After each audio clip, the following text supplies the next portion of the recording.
तो जो भी अहबाब हमारा ये वीडियो पैगाम सुन रहे हैं और देख रहे हैं, उनसे गुजारिश है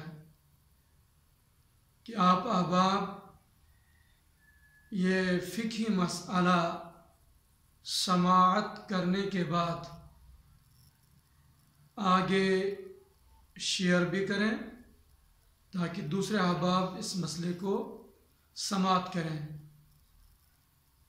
और साथ ही हमारा यूट्यूब चैनल सब्सक्राइब करें ताकि हमारी हर नई वीडियो आप तक पहुंच सके। तो अब आते हैं असल बात की तरफ। नमाज के अंदर हालत तशहुद में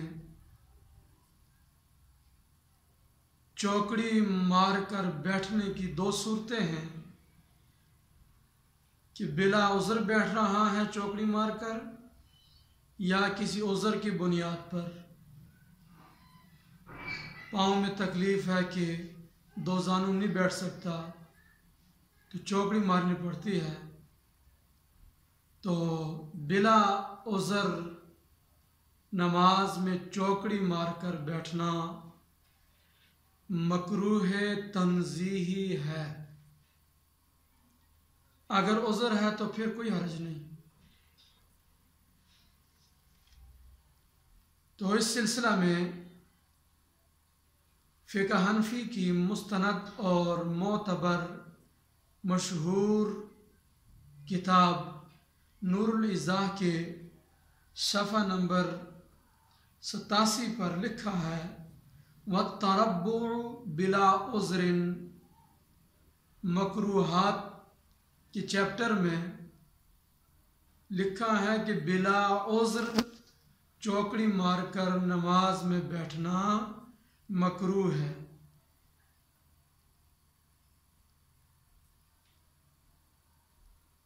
लिहाजा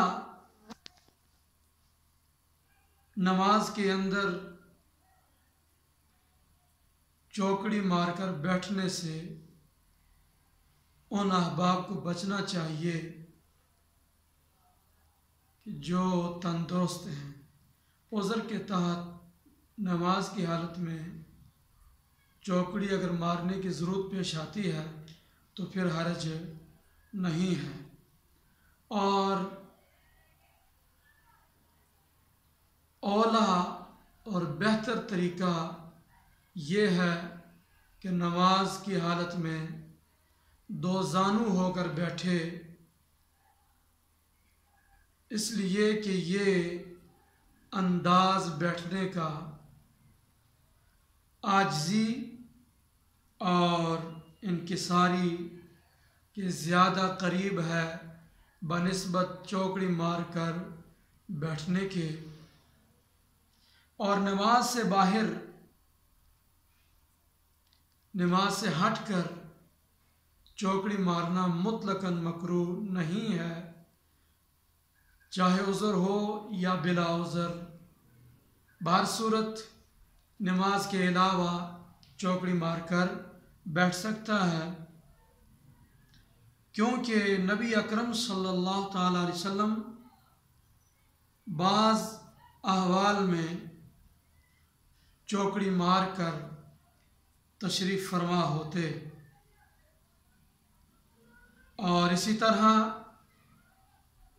सैयदना फ़ारूक आज़म रज़ियल्लाहु ताला अन्हो मस्जिद नबवी में उमूमन चौकड़ी मारकर बैठा करते थे।